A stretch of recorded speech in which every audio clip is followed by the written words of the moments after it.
రాబోయే 2027 నాటికి దగదర్తి విమానాశ్రయం పూర్తి చేసేందుకు అన్ని విధాలా కృషి చేస్తున్నామని నెల్లూరు పార్లమెంటు సభ్యులు వేమిరెడ్డి ప్రభాకర్ రెడ్డి అన్నారు. నెల్లూరు జిల్లాకు దగదర్తి విమానాశ్రయం చాలా ముఖ్యమని ఈ సందర్భంగా ఆయన వెల్లడించారు. రాజ్యసభ సభ్యులు Beeda Mastan Rao, Kavali MLA Daggumati Venkata Krishna Reddy, collector Anand, airport authority of India అధికారులతో కలిసి దగదర్తి విమానాశ్రయం భూములను పరిశీలించారు.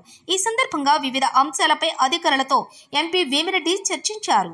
ముఖ్యమంత్రి చంద్రబాబు నాయుడు దగదర్తి ఎయిర్పోర్టు ఏర్పాటుపై పట్టుదలగా ఉన్నారని, ఆయన ఆశీస్సులు, కేంద్ర విమానయాన శాఖ మంత్రి రామ్మోహన్ నాయుడు సహకారంతో ఎయిర్పోర్టు పూర్తి చేస్తామన్నారు. 2027 నాటికి ఎయిర్పోర్టు సాకారమయ్యేలా చర్యలు తీసుకోవాలని అధికారులకు ఎంపీ వేమిరెడ్డి సూచించారు. ఈ సందర్భంగా పలు అంశాలను అధికారులతో చర్చించారు. రైతులకు సంబంధించిన పరిహార అంశంపై మాట్లాడారు. 1379 ఎకరాల్లో ఎయిర్పోర్టును నిర్మించాలని ప్లాన్ చేశారని, 669 ఎకరాలను ప్రభుత్వం సేకరించగా మరో 710 ఎకరాలు సేకరించాల్సి ఉందన్నారు. ఎయిర్పోర్టు స్థలం జాతీయ హైవేకు ఆనుకుని ఉందని, కార్గో, ప్యాసింజర్ సేవలకు అవకాశం ఎక్కువగా ఉందన్నారు. 2 పోర్టులు ఉన్నందున ఎగుమతులు, దిగుమతులకు అనుకూలంగా ఉంటుందని, ఈ ప్రాంత పరిశ్రమలు హబ్గా అభివృద్ధి చెందుతుందన్నారు. కాబట్టి ఎయిర్పోర్టు పూర్తయితే జిల్లా అన్ని విధాల అభివృద్ధి సాధిస్తుందని వివరించారు.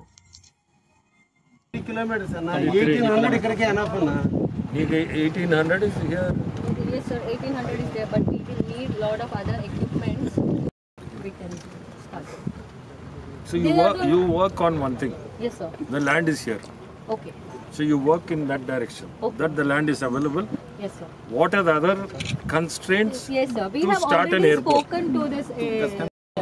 2016 లో ఒకసారి క్లియర్ చేశారు. చేశారు, టెండర్ వాడు ఇచ్చారు. Yes, yes, yes. You given to one party. That party left it. Okay, sir. Everything Now is over. let us start afresh. No. Sir అలా వెళ్ళి సార్ సార్ అందరికీ నమస్కారం. ఈరోజు ఇంత మంచి కార్యక్రమం ఇక్కడికి రావడం, అందులో airports authority of India Delhi నుంచి డెలిగేట్స్, కన్సర్న్డ్ ఆఫీసర్సు, మన ఏవియేషన్ మినిస్టర్ రామ్మోహన్ పంపడం, రామ్మోహన్ గారు మన ఆంధ్రప్రదేశ్ మంత్రివర్యులు కాబట్టి ఇంత ఇంట్రెస్ట్ తీసుకొని ఒక వారంలో వీళ్ళని అరేంజ్ చేసి వీళ్ళు పోయి చూసి సైట్ ఇన్స్పెక్ట్ చేసి ఇమీడియట్గా ఎయిర్పోర్ట్ యాక్టివిటీ స్టార్ట్ కావాలా దగదర్తితో అని చెప్పి వాళ్ళని 1 day టైం వాళ్ళకి ఇచ్చింది. 1 day టైం ఈ ఆఫీసర్స్. నెక్స్ట్ డే బయలుదేరి రావడం, వాళ్ళు వచ్చి ఇన్స్పెక్ట్ చేసి ఈరోజు ప్రారంభం అనుకోండి. ఇప్పుడే కృష్ణారెడ్డి గారు ఎమ్మెల్యే గారు చెప్పినట్టు ఇది ప్రారంభము, ఇంక ఇది ఆగదు. ఖచ్చితంగా ఎయిర్పోర్ట్ అనేది తప్పకుండా వస్తుంది. ఇక్కడ మనకి రామాయపట్నం బీపీసీఎల్ రావడం అదొక అదృష్టం, ఇండోసెల్ రావడం అదొక అదృష్టం. మన జిల్లాకి నిజంగా కూడా ఎన్నో ఇండస్ట్రీస్ వస్తున్నాయి. ఇవే కాకుండా ముందుకి ఎథనాల్ అని రకరకాలు చాలామంది వచ్చి అప్రోచ్ అవుతున్నారు. దాన్ని కూడా మనము ఎన్వైర్న్మెంట్ కండిషన్స్ పర్మిట్ చేస్తుందో లేదో చూసుకొని ఆ ఇండస్ట్రీస్ కూడా మనం జాగ్రత్తగా, ఎందుకంటే పక్కన గ్రామాల వాళ్ళు ఇబ్బంది పడకూడదు.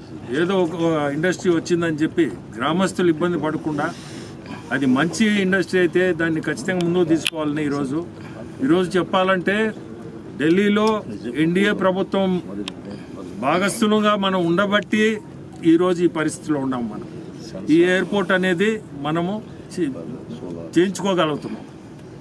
అదే మనం ఈ కూటమిలో లేకపోతే ఇప్పుడుండే పరిస్థితుల్లో మనకి ఇటువంటి అవకాశం కూడా రాదు. సో మనం ముఖ్యమంత్రులు చాలా కష్టపడ్డాడు దీనికి. ఢిల్లీ పోవడం ఏదో ఊరికనే పోయొచ్చానని కాకుండా ప్రతి దానికి కూడా అతను ఏ మినిస్టర్ దగ్గర పోవాలన్నా ముందుంటాడు. నిన్న కూడా నాకు తెలిసి మన జల్ శక్తి మినిస్టర్ దగ్గరికి, ఎందుకంటే ఇంటింటికి కొలాయి ఇవ్వాలనే ఒక కార్యక్రమం భాగంగా నిన్న జల్ శక్తి మినిస్టర్ దగ్గరికి మన డిప్యూటీ సీఎం గారు, మన సీఎం గారు ఇద్దరూ పోయి రిక్వెస్ట్ చేసి ప్రతి ఒక్క ఇంటికి ముందు ట్యాప్ కనెక్షన్ ఉండాలా, అది కూడా ఈ కనెక్షన్ ఇంత ముందు ఎక్కడి నుంచో ఇవ్వాల్సిన లేకుండా ఎక్కడ నియరెస్ట్ రిజర్వాయర్ ఉంటే అక్కడి నుంచి కనెక్షన్ ఇవ్వమని కూడా మనకి ఇప్పుడు కొత్తగా ఈ స్కీమ్లో వచ్చింది. సో ప్రతి గ్రామానికి ప్రతి ఇంటికి ట్యాప్ కనెక్షన్స్కి నిన్న వీళ్ళని కలవడం చేయడం. అట్టే పోలవరం కూడా మనం నిధుల కోసం ఏదైతేమి దాన్ని ముందుకు తీసుకోవాలా, పూర్తి చేయాలని నిన్న దానికి కూడా చాలా కృషి మన ముఖ్యమంత్రిది. అట్లే మనకి ఈరోజు ఈ ఎయిర్పోర్ట్ మటుకు మనకి ఏవియేషన్ మినిస్టర్ ఉండడం వల్ల ఇంత స్పీడ్గా ముందుకు పోతున్నాము.